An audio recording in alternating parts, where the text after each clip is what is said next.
I want to say hello to Esther, Abraham, and my inner being. It's good to meet myself again. So I enjoy being physical. A lot of things about physicality I do like. Yes, indeed. It's where all the sensual, see it, hear it, smell it, taste it, touch it stuff is. And it's also where you get to witness universal forces converging and congealing for you. Right. These are good times. So on my physical path, I made a little bit of resistance myself, which is okay. Which is perfectly normal, and otherwise you wouldn't be here. Yes.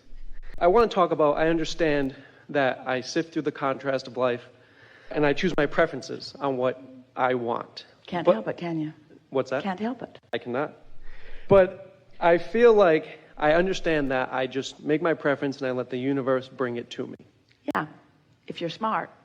Yeah, this is the problem. Get out of your own way. Mind your own business, which isn't your business. So I just want to talk about how, I let the universe bring it to me versus feel like I have to physically make it happen. Well, it's fun when you're feeling really good to think about what you want and why you want it and to imagine it coming about. Because that way you are bringing pleasure to yourself in your now as you think about things that are important to you. And the more detailed that you become when you're feeling good, then not only the more fun it is, but the faster the energy moves and the more hands-on feeling you have, the more your own hands in your own clay. But if you're really actually worried about it or only hoping for it, and there's still doubt laced in your vibration, then the more you talk about it, the more you shoot yourself in your own foot, because you're actually contributing to the vibration that exists rather than the vibration that you're reaching for. The best way to understand that is every subject really is like a stick with two ends on it. And one end of it is what you want, and the other end of it is the absence of what you want.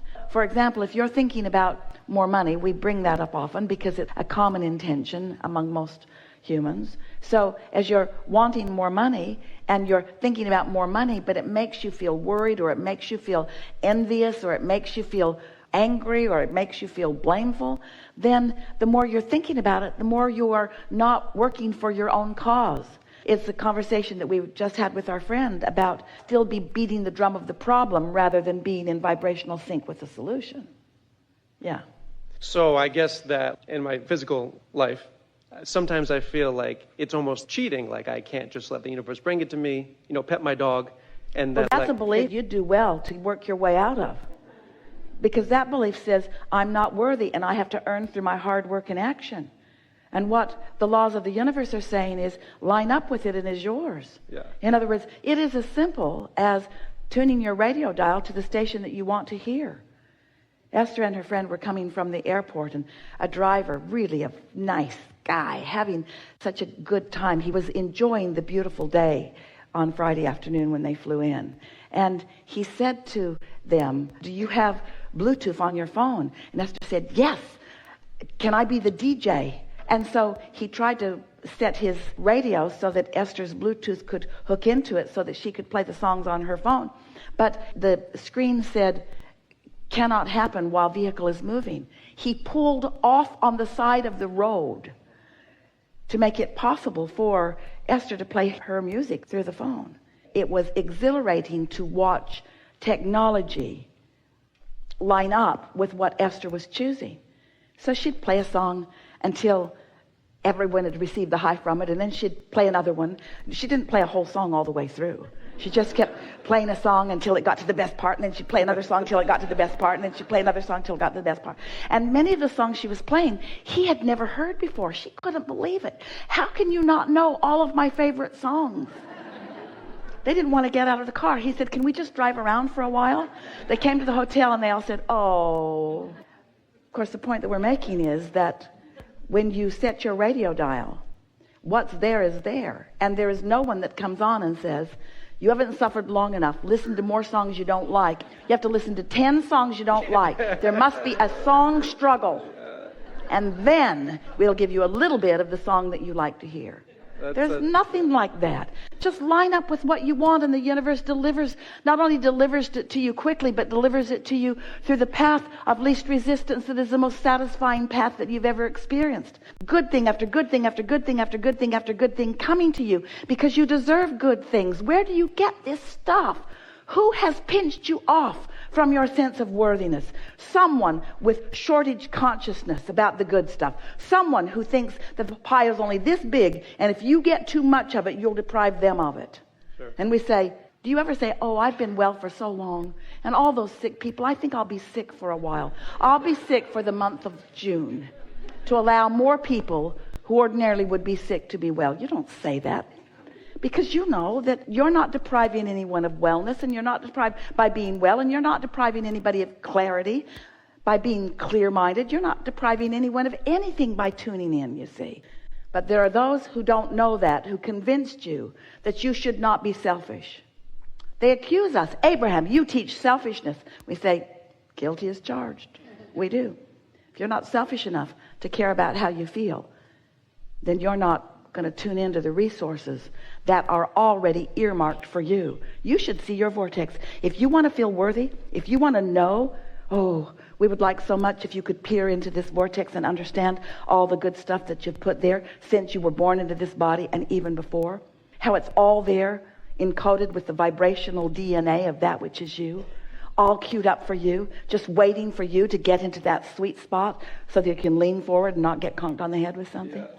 To get in that sweet spot where you have the sensation of what to do and when to do it. That's actually perfect, and I'm going to use that.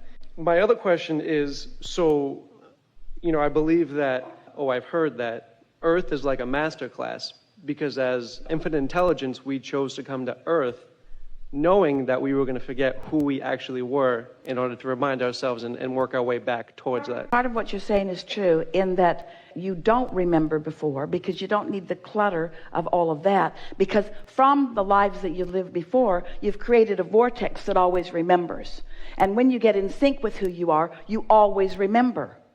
Do you want to have all of the conversations that you've ever had in this lifetime today with us?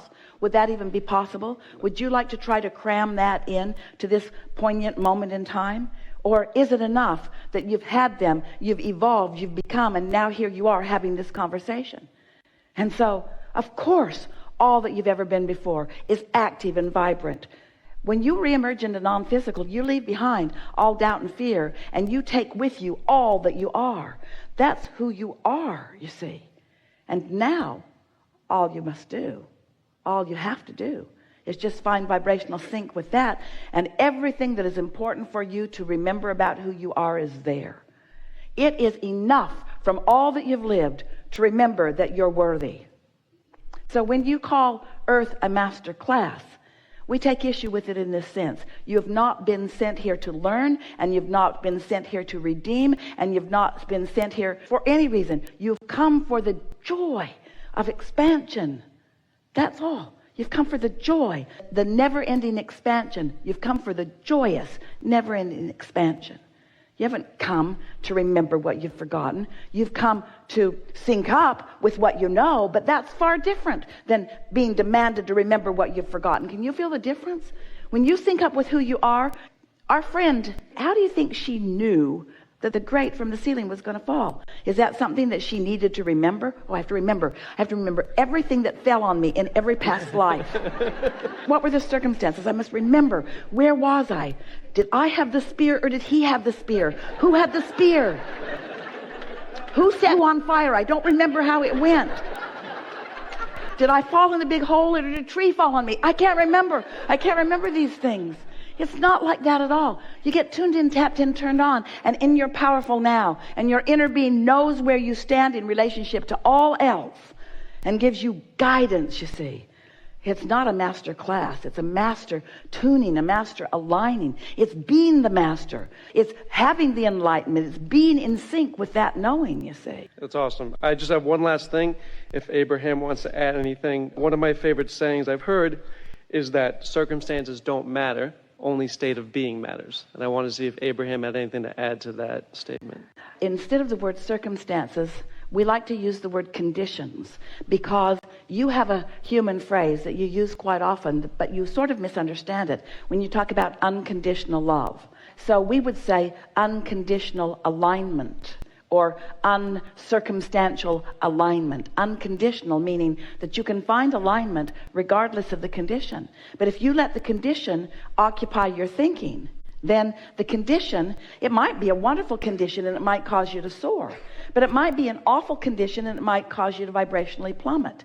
And if you develop patterns of focusing on things and then having reactionary responses, you don't have control over your alignment. You see what we're getting at? If you need things to be good and when they are, you feel good, now you are looking around at conditions and you're going to find those that don't feel good too. But if you've mastered the understanding that you can feel as good as you have chosen to feel, it takes a little practice. But as you show yourself that you can feel good regardless of the condition, now in your alignment, the condition must change. Very important point. Your questions could not have been more exhilarating to us. And together we have put it into vernacular that has taken thought and word beyond that which has been before. And our appreciation is deep. Hello, Abraham. I knew I was going to get on the hot seat today. Just knew. Yep. I have two questions, but the first question is, I was in Cancun, and one thing I really took away from that was the analogy of pinball.